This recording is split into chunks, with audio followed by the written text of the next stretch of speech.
Thank y'all for joining us today. My name is Jessica Reynolds. I'm the Director of the Office of Downtown Development. I see a lot of familiar faces with us today. So thank y'all for joining us for our first January 2022, but feels like 2020 slash our, I already feel like I'm getting ready for 2023, third Thursday. So just real quickly, if you haven't done it, rename yourself to add either your community or your organization if you can. And so top right-hand corner of your screen, you'll see three little dots. If you click on that, there should be a rename option. You can hit that and then just add, like I said, either your community, your organization. After, again, if you're calling in over a phone, I get it. Don't worry about it. But for people who we can see your face, I like to,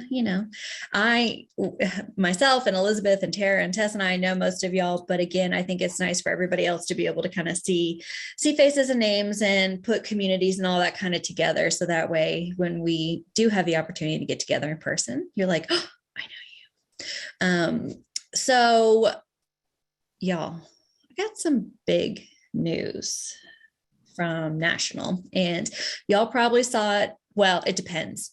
I know some of y'all don't open my emails, so I don't know if you're into opening the National's emails more than you're into opening my emails. So I will put that out there. But National Main Street Center, as of like a week ago, or maybe this week, I don't know. Assessments are coming up. It all blends together. But very recently sent out an email telling the world that we are moving from 10 standards for accreditation to 6. And if you're wondering in my email where the 10 plus 2 equals 6 comes from, the 2 is because basically we got 2 years to implement it.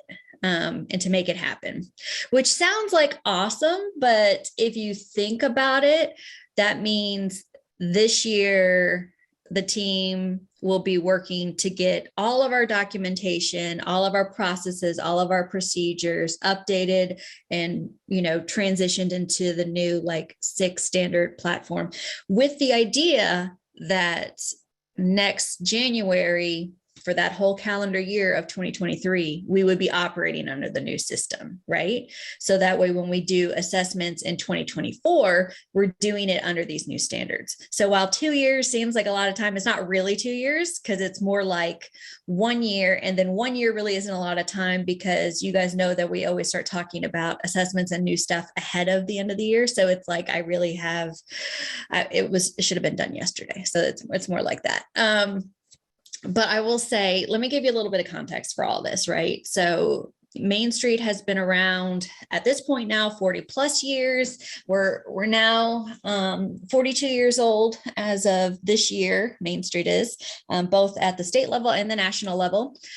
Several years ago, they introduced, they did a revamp of the 4-point approach, and we called economic restructuring, economic vitality. I still call it economic development because if I say economic vitality, people look at me like I've got 2 heads. So I just, like to use a language people know. And they introduced community transformation strategies, right? And that was a big shift. So doing work plans that had a much broader focus and shifting perspectives. So that way we're not looking at things in a siloed approach, and instead we're looking at things holistically. And so they rolled that out, and, for better, for worse, it is what it is. But a couple years ago, wow, now like 2020 at this point, 2 years ago, our team rolled out some support materials for that. We kind of kept waiting for it to come from National, and we didn't really feel like it had what we needed for our programs to be successful. So with that in mind, we created some of our own resources.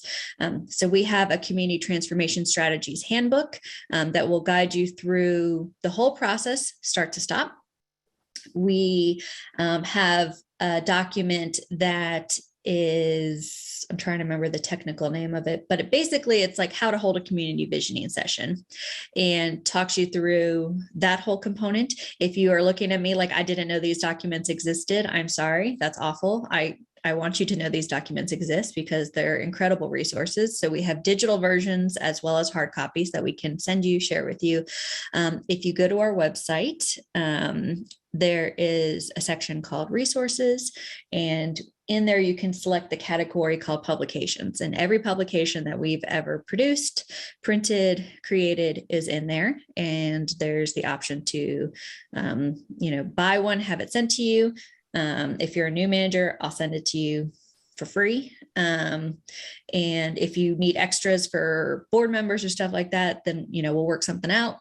And, we have digital copies that you can just access, click through. We have it uploaded in something really cool called Issue. And so you can actually click through it like it's a book. You don't just have to scroll through the PDF, which I think is nice. So again, these are resources for you. And these are some of the changes that have come, over the years through Main Street. So about 2 years ago, National said that they wanted to do a shift and move from 10 standards and reduce that to 6. And I know you're like, 2 years ago, why am I just hearing about this now? Because it takes a long time for them to work with all the different state coordinating programs to build consensus, to get everybody on page. Just like all of our communities are set up differently, all the other state coordinating programs are set up differently. So some of them are housed in state agencies, other ones are housed that are completely nonprofits and stuff like that. And my cat is about to say hi, guys. So if you hear her in the background, Juju's is very excited about the 6 standards that we're moving to. And again, for example, our program is housed under Department of Community Affairs, but if you were in Texas, it's housed under their Historic Preservation Office. So again, each state is a little bit different. Each state coordinating program is a little bit different. Each local program within the state is a little bit different. And so when you think about it from that perspective, you're like, wow, okay, now I get why it's probably taken 2 years for all this to kind of come together.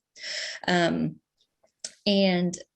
those 10 standards are not irrelevant at this point. They are just the things that embody it. The ideas behind it are just kind of condensed and now under these 6. And I'll talk about these 6 in a little bit. And the idea, is that, the core philosophies and stuff doesn't change. That all remains the same.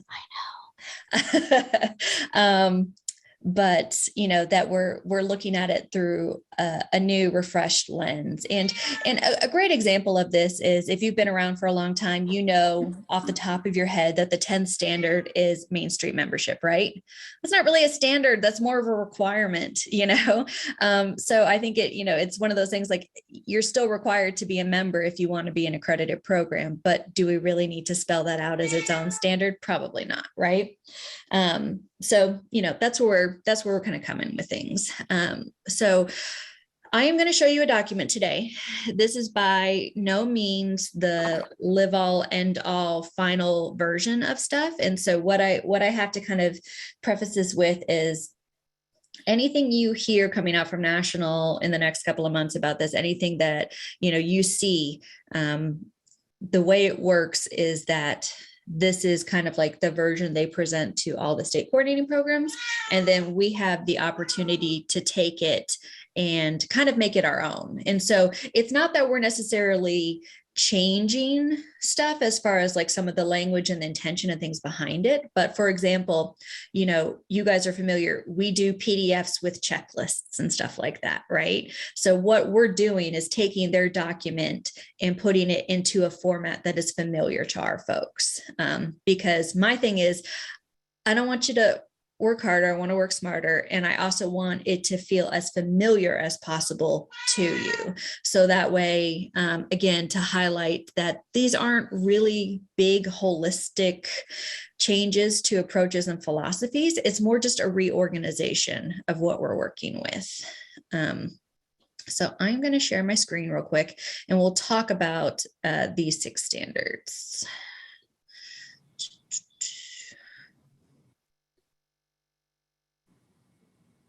All right. Okay. So this is a document, again, that you may see coming out from the National Main Street Center. Again, I want to, kind of put that caveat on it that when we actually get to the point where we're fully rolling this out to our programs, it may look a little bit different. The content will be the same and similar, but again, I want it to be in a format that is familiar to our folks. So those 10 standards are going to change to 6, and these new 6 standards are here below. So we've got broad-based community commitment to revitalization, we've got inclusive leadership and organizational capacity, we've got diversified funding and sustainable program operations, strategy-driven programming, preservation-based economic development, and demonstrated impact and results. And so I'm gonna kind of, again, briefly go through each of those and kind of talk about what it means under these topics and these categories. So for number 1, again, that broad-based community commitment to revitalization, we want to see that successful and sustainable revitalization efforts are not just the work of a single organization, but the result of a community-wide effort. And we talk about this a lot, guys, right? So that Main Street is not the one organization having to do it all, right? That hold on. Okay. That they are doing this in collaboration with whether it's local government, the chamber, nonprofits in the community, whatever it is. And the focus area here is partnerships and collaborations. Again, these should be familiar concepts to us. District and community outreach. Again, familiar. Remember, we talk about in our annual assessment document now, are you out there? Are you engaging? Are you speaking on it? What are you doing to involve the public? And then that communications and public relations component. And so then the idea here is just like how our document is now, the one that you do when you're presenting in person. So we've got our checklists for the years that are off years, right? The years that you're not doing your full presentation. That's not going to change. That document will remain exactly the same and will be exactly the same. The change comes when you are doing your presentation with us on the years that you have your on year, instead of the current 10 standard accreditation document, you'll be using this. And so the idea is you're using this document as your self-assessment the same way you have it now. And so again, like when you look at this, there's a scoring system, and you have to kind of give yourself a number. Like I said, there's some tweaks and stuff that we're going to have to do to this for a couple of reasons. One is that I think, there's value in being able to say, okay, this is what a 5 is, this is what a 4 is, this is what a 3 is. And we are very used to, with our current system, being able to check off stuff and it auto tabulate in total for you. And basically I'm trying to take like the guesswork out of it, so that way you guys can truly see where you're at.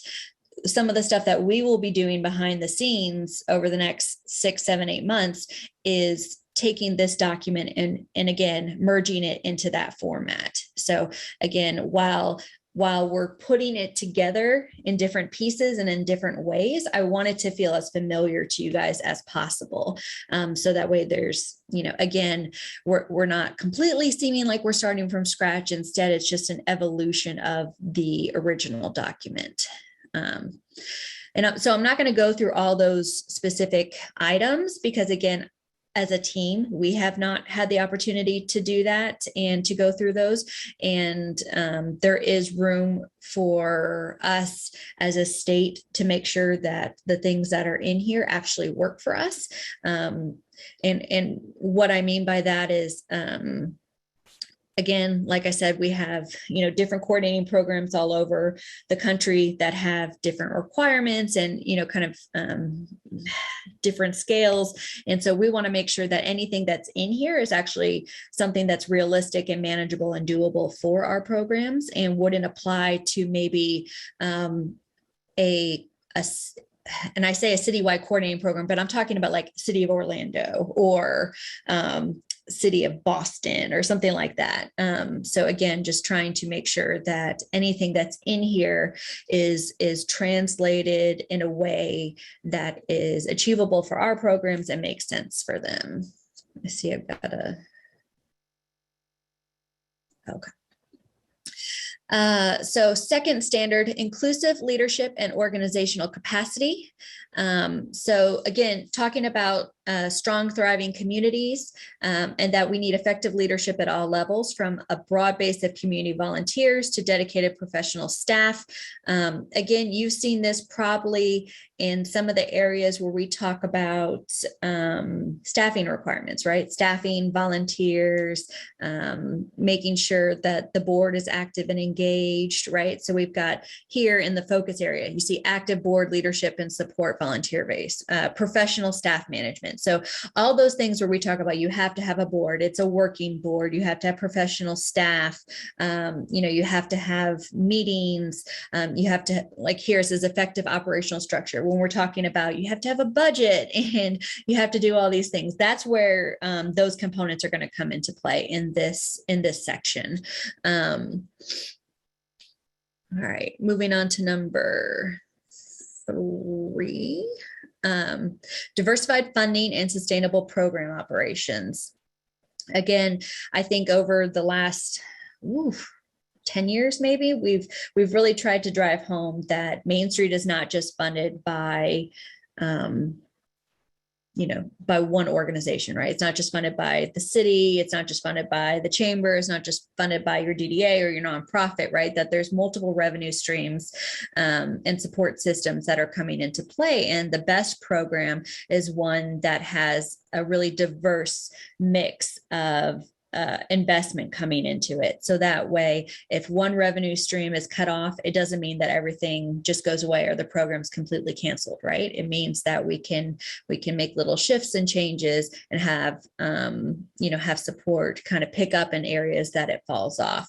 So when we're talking about standard 3 here, again, you'll see we've got balanced funding structure, strategic revenue development and fundraising. This is like in the part of the assessment where you're giving us your budgets, where you're talking about going back to some of those monthly report information that you're giving us, financial management best practices, meaning that you're doing audits and reviews, that you're looking, at what's coming in, and you're being accountable and transparent with that, right? Making sure that when we're doing our work plan, we're including budget allotments and allocations as part of that, process as well, that we're not just saying, hey, we want to do this project, but we're not actually attaching a dollar amount to it, because we know that if we actually want a project to happen, we need to know all the components of it.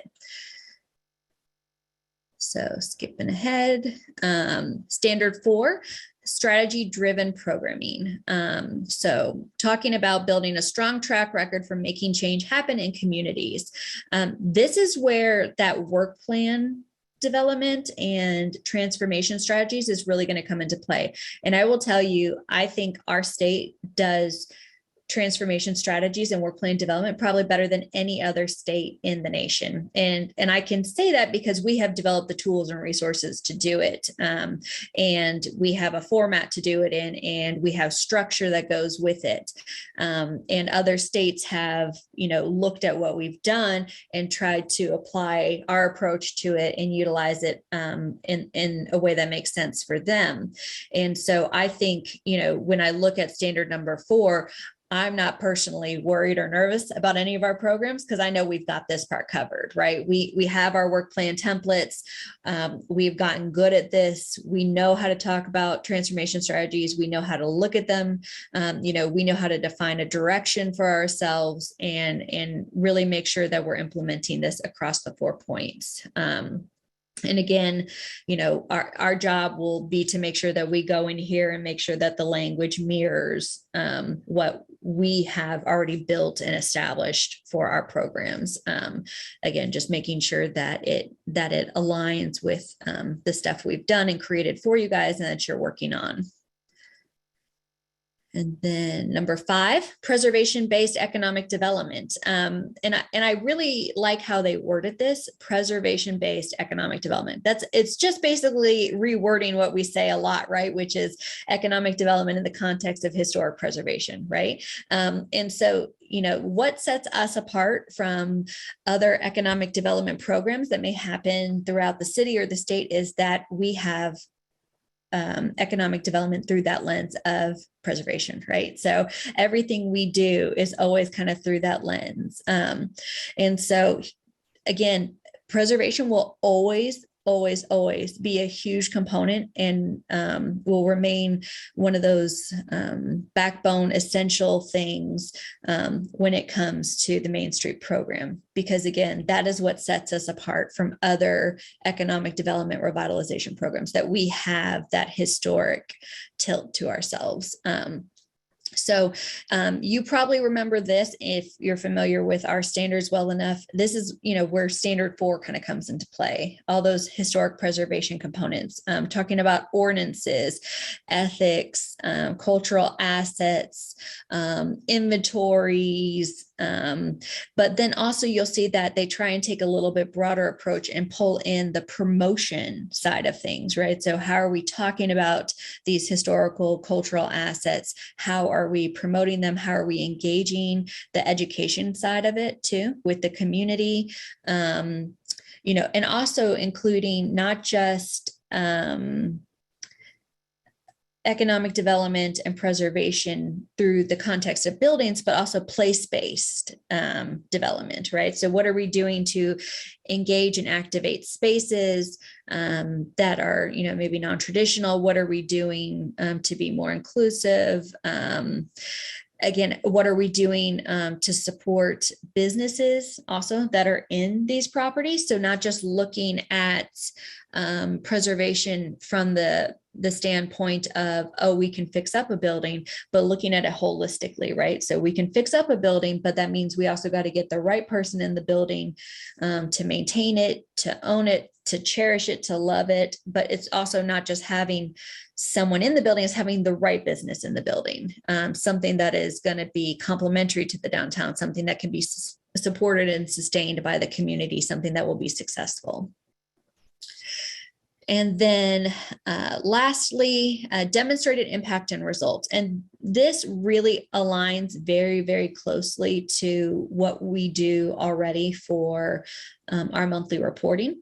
And so talking about your actual qualitative and quantitative outcomes and how you are communicating that, recording it, and what we're looking at. So honestly, for this section, I see a lot of it just being very easy for our folks to just check off and say, yes, we're doing this, because we already have these practices and procedures built into place, right? We already have our monthly economic report, community economic reports that we're doing, community activity reports, okay. Community activity reports that we're doing and that we're accounting for. So again, I think this is the check and balance to say, are you doing this? Yes, I'm doing this, and this is how I'm doing this. But I don't see this as being an area that our communities or programs would struggle with. You'll see here, it talks about, this is the only one I'll get into indicators, but, number of businesses opening, number of businesses operating. I'm not going to make you go in here and put all that in there. You already do that with monthly reports, right? So, I see this indicator kind of being like, you would get a perfect score if you're submitting, all of your monthly reports, and then things would, your score would, change or deviate from there if you're not, if you're not living up to that standard of, doing it every month. And again, the idea here too is none of these things on their own would be, if you're not scoring 100% perfect, would be an indicator that like, oh, you're out of the program. But all these things put together help us show the strength of your program and the holistic approach you're taking towards revitalization and downtown development. So it lets us see areas that you're struggling with, as well as areas that, you know, we can help you with as a team, areas you may need improvement with, or areas even for opportunity for us as a team to provide more resources for support or guidance for the communities. So let me stop sharing for a second. So again, the plan is that over the next 6 months, our team will be working to transition these new 6 standards in this document into a format that is familiar to you guys, with the idea that this year, nothing changes. We will be operating same as usual, same 10 standards, whole shebang. Anybody who's presenting next year in January of 2023, which would be all of our South Georgia folks, right? Y'all are up next. So that means basically anybody south of Metro. So hey guys, we're coming back. You guys will still be operating under, you know, the same assessment stuff, guidelines, everything, same document that we have been working on for basically at this point forever is what it feels like. These changes wouldn't come in effect until the beginning of 2023. And the idea is that we go into 2023 with this new approach, even though when we're talking with you about your assessment, we're going to be looking at the current process. We're not changing that up. So, you know, the idea is that when we are making this shift, we have a whole year to look at it, right? So we have a whole year to get familiar with it. We're giving everybody a whole year to adjust to it. And then, you know, and then again, these would be the new requirements going forward for as part of that in-person presentation that you would be doing with us every 3rd year. So I'm trying to take as much scary out of it as possible. I know that nobody is a fan of change, and nobody is a fan of doing stuff differently that's going to, you know, negatively impact it. And I'm sure for new managers, you're like, I just got in my groove and now you're changing everything. Trust me, I would not be changing this if I could just keep things the same way. I'm with you. I'm like, if it ain't broke, don't fix it. But I do think in the long run, this will be better for us. Again, you know, we're kind of getting rid of some of those areas. Like I said, that 10th standard where we're just talking about, you know, membership, or the 9th standard where we're really just like, are you doing your monthly reports? Yes or no?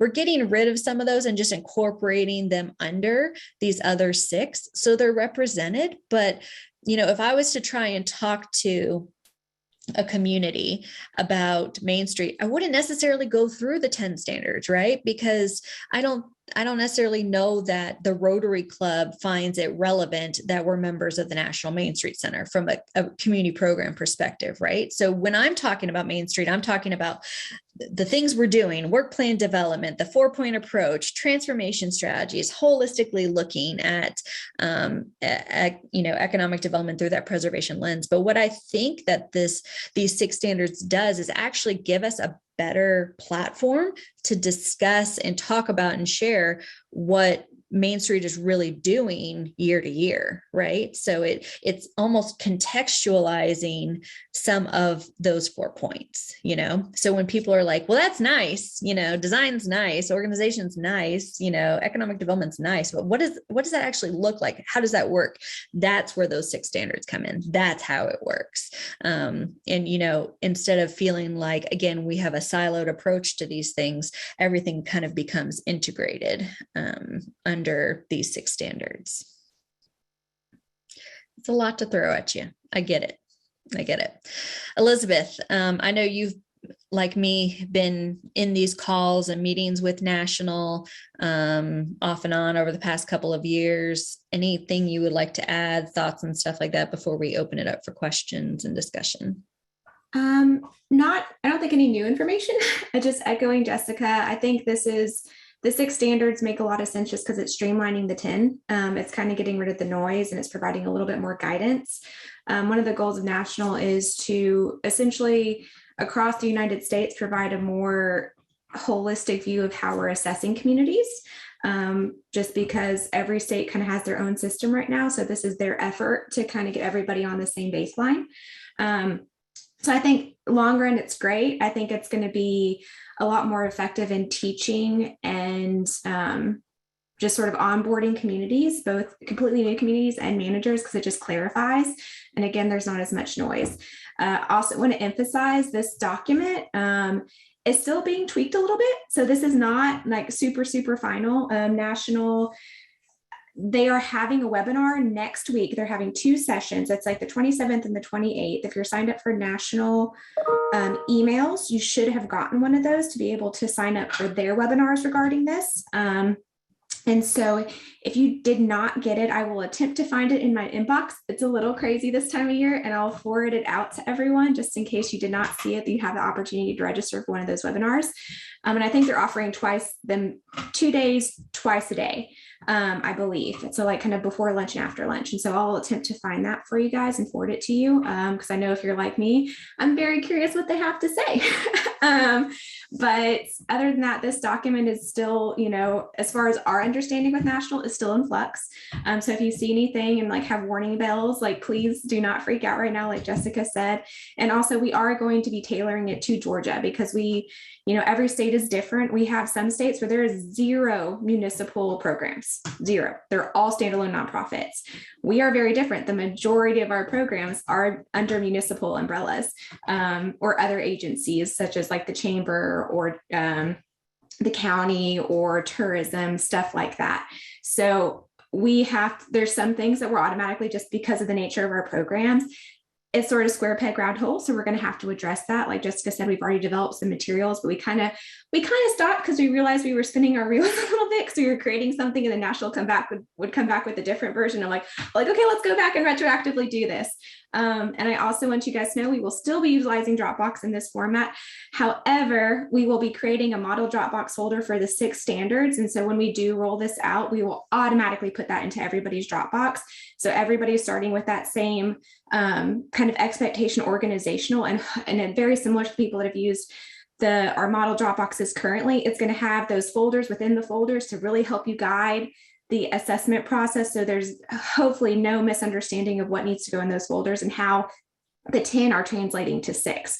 So we're doing everything in our ability to make sure that this is a smooth process. And it's an exciting process just because it's one of those things that nobody likes change, as Jessica said, but sometimes it really challenges us and it's great. And it makes us think a little bit deeper and we're stronger for it. So I'm excited for the process. There's so many great things going on in downtown development right now. The next 5 years, I've said this to a couple of you, I'm convinced the next 5 years in downtown development in the state of Georgia is going to be like gangbusters. There's some things going on behind the scenes and it's just going to be a complete revolution. And I'm so, so excited. So think of this as an opportunity, not a threat, a strength, not a weakness.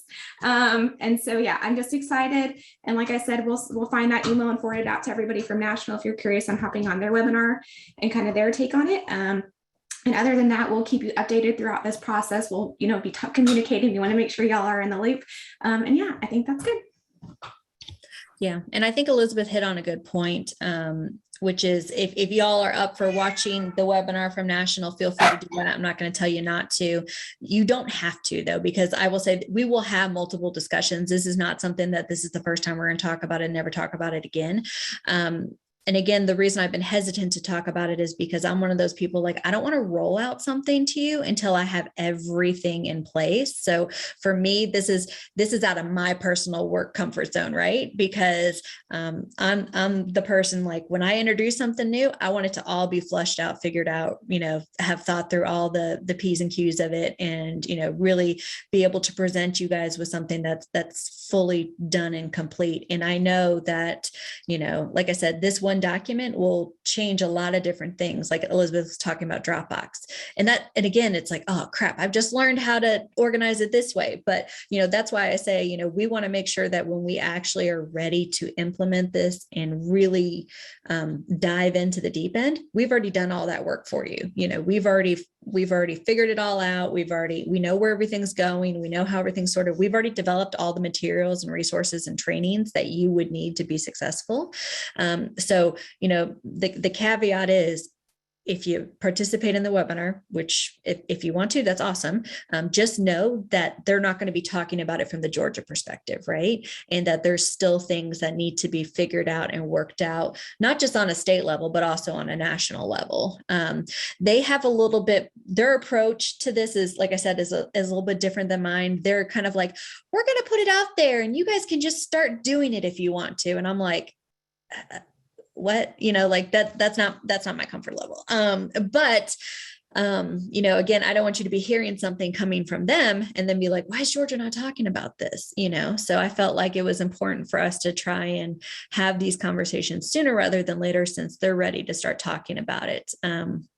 But like I said, every state's a little bit different. I will tell you, the state of Michigan has been, air quotes, beta testing this for the past year. For me, I'm like, I don't know what beta test means, because how does that apply to like what you're doing now for annual assessments? Like, how does that change your process? But again, like Elizabeth said, not all states have the same assessment process. And so the idea, again, is by using these standards in this document to try and create some unification to it, so that, North Carolina is doing something similar to Georgia, and Georgia is doing something similar to Michigan, and Michigan is doing something similar to Oregon, and just to create some unity there across the board. So, thoughts, questions, concerns? Now's the time. I mean, we'll talk about this again, but I'd love to hear any thoughts or feedback.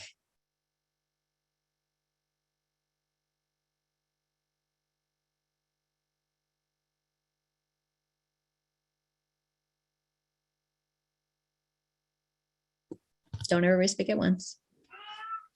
It is a little bit of a shock to the system, right? Like it's different, but honestly, I think, in the end, it'll be better. And Jessica, I'll just jump in if that's okay. Yes, please, Lucretia.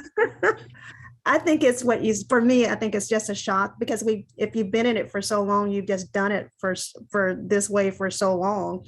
And you, who have been our advocate forever, are changing that. So I think, and I'm a hands-on person. So once I see, touch, and feel it, I think it'll be okay. But I think we've done it for, like this for so long. It's probably why we're all silent. But once I touch and feel it and I'm able to see it, I'll be able to probably share more commentary, if that's honest. No, that is honest. And I appreciate it, Lucretia, because I know you've been doing this for a long time, and I know you've done it in multiple communities. So I really do appreciate your perspective on that. And you are right. This is a major change and shakeup. And the way y'all feel today is probably the way I felt 2 years ago when I first found out about it. And the frustration, again, feeling as things have constantly kind of been changing and evolved. I'm like, I want to put my hands on it. I want to know what the final product is going to be. I want to figure that out. And, like I said, there's been some frustration on our team's end because we haven't been able to do that. But I do feel like now Nationals at that point where they're ready to let us do that. So we're going to have more control over the product being developed and how that relates to what we currently have. And again, I think my goal again is to adapt it as closely to what we already kind of have for our standards. And so, my hope too is that before we codify it and make it official, that we actually have an opportunity to put it out there for you guys to talk through, to ask questions. So if there's things that we're not considering or thinking about, that we make sure we address those early on, versus waiting till, it's already out there and done and we're in an assessment talking about it. I'd rather be proactive about that. And for that, I'll say thank you. And of course, I think that with the support that you guys will provide us, you'll make sure that we're successful. So thank you for you and your team and for sharing and being a support for us. Absolutely. Thank you. Ricky, I see you got a question. No, just a statement. Lucretia took it directly from my mouth. I think it's exciting, to see the evolution of these standards. I'm curious, and I'm glad you hit on this, Jessica. I'm curious to see from a state level what our adaptability will be like. And one of the things I always give you kudos about with the Georgia Main Street program is that you don't hold our hands, but you have held our hands in ensuring that none of our certification requirements were a surprise, and that we had enough information to make good informed decisions, not only for our community, but to parallel with what the state is seeking to see as it relates to downtown development and economic development. So I'm excited, actually. I would love to get a copy of this presentation because I think this is a great talking point as we talk about the evolution of the national organization. Let's talk about the evolution of our local organization. And I think these standards, to me, give me a good pivot to evolving the mindset of the next wave of how we do Main Street and how Main Street functions and the importance of Main Street and how Nationals is looking to ensure that our volunteer-based boards are engaged and involved in the process of everything that we do. It's not just staff doing it all the time. So I'm honestly scared and excited all at the same time, Jessica. Wonderful presentation, and thank you for doing this. Thank you. And I'm actually, for everybody today, I will drop into the meeting chat here a copy of this document, and allow you guys the opportunity to look at it. Remember that this is the beta version. This is not the final. This is not what we're going to be 100% committed to. We have to, again, we have talked a lot at the national level about kind of like the higher level interpretation of the standards, but we haven't gotten into all the nitty gritty of each of those indicators and what is applicable for our state or our programs. So there's a lot of that's going to have to happen. So I don't want anybody to get too scared or hung up on those components. But again, if you see something and you want to draw our attention to it or call it to our attention, and you feel like it's important to call out or note because you are concerned about like how that could actually impact your program or what this means or any kind of change, I am more than happy to have you reach out to me, the team, to have those discussions, because again, we will be having to work through this process. And so if you pick up on something quicker than we do, as far as something that you think we need to, again, draw attention to, please let us know. Because again, then that way we can make sure when we're going through this process, we give, special consideration to these areas. And are hitting all the marks where we need to. I think Renee captioned it perfectly: scared and excited all at the same time. It's like, I'm terrified and so ready. Jessica, I just want to say, first of all, thank you guys for always keeping us ahead of the curve and letting us know all this stuff. But I also would love the public to somewhat hear, because they just think we're party planners or event planners, and they have no clue the backstory of all the things that we have to keep updated and inputted for just accreditation purposes. So I'm excited to see what it is. Change is uneasy for a lot of folks, including me, but I'm interested. But I always want to say to the public, you guys just think we're out here doing events, and you have no clue what we are having to do on the back end just to keep our program moving forward. Absolutely. Yeah. And I would say that's one of the things that I'm excited about with this, because I do feel like it helps, like I said before, contextualize some of those 4 points, and kind of for the person on the outside, give a little bit more understanding of when we're talking about implementing Main Street, when we're talking about utilizing the 4-point approach, when we're talking about making transformation strategies work, this is the way we're doing it. This is kind of that like guiding framework that we're using. So I think, I think it can be, or it will be a great, asset and resource to us. I just know we have to get it to the point that makes sense for Georgia. And that's just going to take a little bit of time. So I did drop in the chat a PDF copy of what you saw today. Like you guys, I will be tuning in next week. I don't know 100% what they're going to say for the, for the assessment presentation. I don't know if they'll be showing this document. I imagine they probably will, but I'm excited to kind of figure this out and move forward. Good question. So we will be same business as usual this year with the idea, Jesse asked, when are we rolling this out? So we will be same business, same thing as usual this year. We will start working on this as far as like all of our communities will utilize the 6 standards as like that guiding framework. Beginning January 2023. And again, I want to start at the beginning of the year because I think it makes sense to think we do everything on a calendar year approach, right? So we want to be able to have a whole year to look and see, are we checking this area? Is there something that we need to kind of beef up in? Where do we fall? Like Elizabeth and I always tell people, if you want to know where your program's at, use that document to take your program's temperature, right? To see how you're doing, to see where you're at.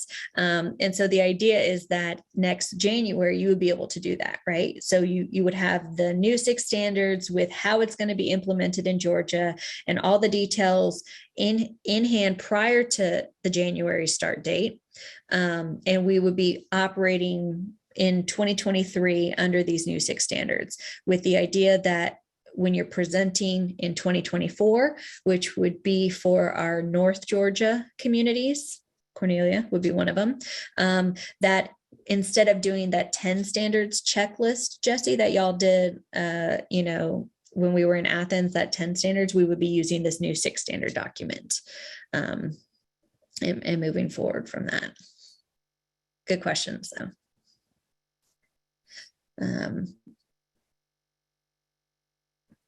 I'll also send this out to everybody too, or if you email me, I can, make sure you get a copy if you're not seeing it in the chat. Other questions? I know it's one of those things. It's like, I don't know what to ask right now. Right. It's like, there's so much unknown, but I appreciate you guys. I appreciate your patience with us as we're navigating through this process. Again, if you see things that jump out at you in this document, please don't hesitate to reach out to us. Patrick, I see you have a question. Yeah, the question I've got a relatively new board here in Griffin, and we were actually going to start using each monthly meeting to kind of go through standard 1 and 2, standard 2 and 3 and 4, and go all the way through. Are you okay with me showing this to the board, or you want to hold off until we've gotten more information from the national or from you guys? So I would say that I'm okay with you sharing it. What I would focus on is the big picture elements, right? So the 6 standards themselves, those are not going to change at this point. Like those are what they are. The part on the document that it's like key focus area and stuff like that, those things are going to stay. The thing I wouldn't kind of spend too much time on are those indicators, because those are the parts where we have to look at how it works for Georgia and make sure that makes sense, because again, every state program is structured a little bit different. So there may be things that are added on and some things that drop off. So I don't want anybody to get too hung up on the indicators right now, as far as like the board members, until we're a little bit further along in the process. But if you want to talk about the 6 standards and that kind of information that's at the top of each of those standards page, I'm totally in support of that. Also, is Main Street 101 online training, everything still based off the same 10 standards from before? Yes, so everything from now until the end of the year will be based off of the 10 standards, but also it's a very good point, Patrick. You know that we teach, you know, the 10 standards as part of Main Street 101. So as part of this process too, we are having to revamp how we teach Main Street 101. So again, for us, this is not just, you know, one little one-off component. It will kind of have these ripple effects across everything we do, but I don't want to roll out new training, new materials, implementation, all that stuff until all of it is ready, you know, for public consumption and public review. And I think for us, that goal is I may introduce it to you before January 1, 2023. Obviously, like I said, I want your feedback. I want to have discussions about this. That if you want to be involved in that, I am more than happy to have y'all involved in that. But the actual implementation for the new training, for the implementation of those 6 standards, that would begin January 1, 2023. If you have new board members, I wouldn't have them wait. Honestly, I would just go ahead, do Main Street 101 now. I don't think it does them any favors to wait till the new system's in place, because the thing is, if they have a good like basic foundation, all we're doing is just taking the same components and just kind of, you know, putting them in a different order. So, you know, seeing as we're in January, I wouldn't wait a year to train people. I would just go ahead and do it right now. It's the same thing with new managers coming on, new staff. We're going to still have them do Main Street 101. We're going to have them do that through the end of the year, with the idea that, you know, we'll roll out the new training with the stuff. Elizabeth? Yeah, and like we've kind of, I feel like we're beating the dead horse, that we are going to provide a lot of different training opportunities for these new standards. And so for some of the reasons that, you know, we both, like the team feels don't wait on Main Street 101 is because there's also important content in there. We are working on updating that. That was one of the things we were working on updating this year. And then when we kind of got the word that no, this is coming down the pike, it kind of tapped our brakes a little bit because we have to update stuff about the design studio. RIP. But the 6 standards element of that will be incorporated in that training, like it was for Main Street 101 for the 10 standards, like that's going to be part of a wider training to introduce y'all and your entire teams to bring you up to speed. So like that won't be proprietary. Y'all all will have access to like the 6 standards reimagining content. And that will just be tucked under the umbrella of Main Street 101 once it's officially rolled out. So it's still viable information for your boards. And yes, it's the 10 standards, but once we have those 6 standards, they're going to get that information anyway. But the general information for how everything works together, terminology, the stove or dog analogy that Jessica we both like to utilize. Everybody's thinking of the same dog. Everybody's thinking of the same stove. That still holds true for Main Street 101. So sooner the better to get board members kind of up and running on that. Yeah. And Valinda, your question about, you know, do we recommend that everybody go through 101 again once the changes are made? I don't think 101 training is necessary, but I do think that I know we will develop a specific training just for this component. And that, you know, obviously we will probably make mandatory for everybody, just because everybody will be required to use it in implementation and that kind of thing. Yeah, I foresee that everybody will have some level of training on this prior to, you know, kicking off the next new year, not this new year. Jeffrey, I see you have your hand raised. So I'm very open and honest with our board about the whole accreditation process, where we're great, where we suck, and they know all the 10 standards. So will those trainings that y'all create be for them too?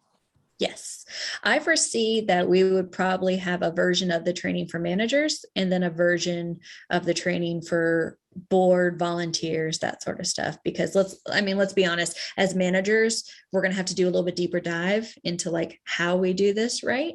But when we're talking about how do we explain this? How do we put that in the elevator speech? How do we contextualize this for the general public? That may be a little bit different, right? They don't need it helps if they have the details, but they may not all need all those details. So I foresee there being like, you know, different levels of this as far as training and conversations, depending on who you are and where you fall. That sounds perfect. Thank you. Mm-hmm.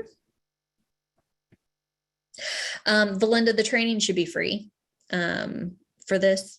I mean, this is something that's going to have to happen. It's not an option, so I don't see any cost to that training. We'll absorb those costs just because, again, we know that everybody's going to have to go through it. And like you said, budgets are tight. People have to plan. I don't want cost to be a barrier to you having to, implement something in your program. So, especially when it's not optional. So yeah, there won't be a cost associated with it.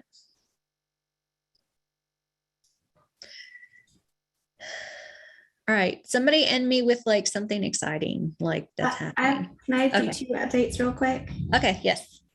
So one, I'm going to be sending out a survey for book club meeting times. We've had some conflicts on the original time we kind of like threw out there, and I knew that was going to happen. So I'm going to be sending out a survey to everybody. If you want to participate in the book club, please fill that out, because I'll be utilizing that to decide on the time that's going to work kind of across the, like, that we can get the most agreement on for the people that want to participate. It is not a requirement. The only requirement is that you read the book, which is Brene Brown's Leading, oh gracious, I can't even think of the title right now. Leading Bravely, I think. And so that's the only requirement. Dare to Lead, there we go. Thank you. Oh, you guys make me so happy. Mine's in the other room. Yay, sweet. So y'all will be getting that survey just because I want to make sure that everybody wants to participate has that ability. So I'm sending out the survey, and I'll probably do this every time we meet, just so that if scheduled, like, we all live in a crazy world right now. So I just want to let y'all know that. And number 2, National Main Street is doing a survey on boundaries. Most of y'all did this back in August. They had a few communities where there was a glitch in the matrix, and whether you guys may have selected yes, that you did have C boundaries, but for some reason on their end, they didn't see boundaries. And so those boundaries need to be drawn. So if you get an email from Michael, or I think it's Ellie, they are reaching out to you because you're one of the communities that's happened to, and they want to help you get that, because they're trying to wrap this up in the next couple of weeks so they can get that data to the states and for the purposes they're utilizing it for. So if you get a boundary question, you get an email from Michael from the I think it's savingplaces.org is what his email address will be, and they're with the National Main Street Center. It's a legit email. It is legit. You do not have to Michael is a person. you do not have to reach out, and it's Emmy, Michael or Emmy. So if you get an email from either of those people, it is a legit email. You do not have to reach out to us and ask if it is or not.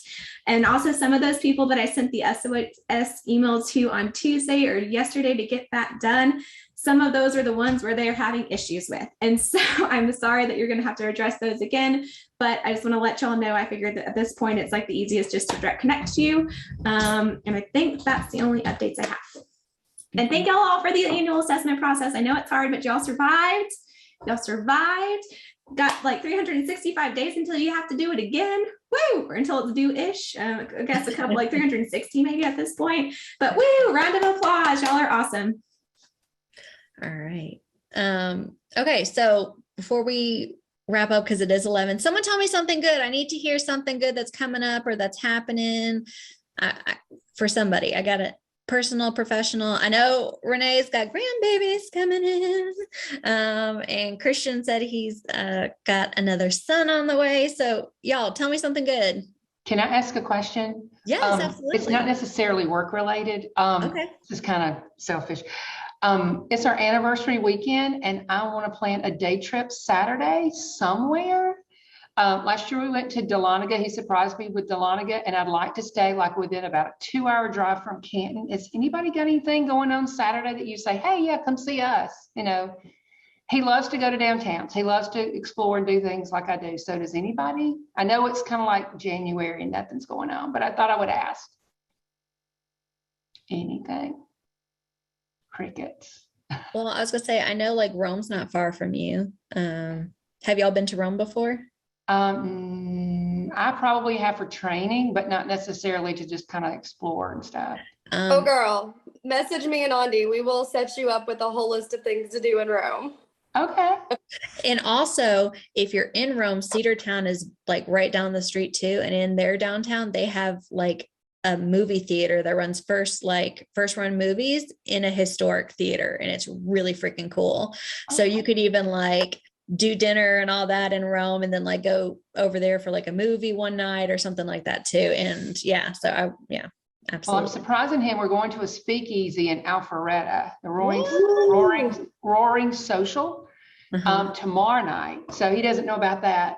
But so I'm just trying, we were wanting to plan like a big trip to Saint somebody, because I had a big birthday in November and then anniversary we're going to combine. But it's just not a good time. And it's probably better to wait. And so that's why I'm trying to make a fun weekend and go to different places. But I see a lot of things coming across the chat. So yeah, y'all are great. Yes, happy belated birthday and happy anniversary too. Well, one thing I'll chime in really quick when you ask what's going on. We've got our chocolate walk coming up February the 5th. We have 18 stops and 9 restaurants, I think, that are going to sell specialty chocolate drinks. But and so we've got tickets on sale. Everybody's really excited. I'm concerned a tiny little bit that the ticket sales are going great, but they're not going as quickly as I thought. And I don't know if any of you are starting events now and you're seeing kind of a downhill slide of ticket purchases and things that normally would have already been sold out by now, that they're just a little slower because people are leery about going into businesses and things. I didn't know if it was just the time of year or if anybody else was having this issue. Belinda, we are starting back our leadership luncheon series, and our first one is February the 9th.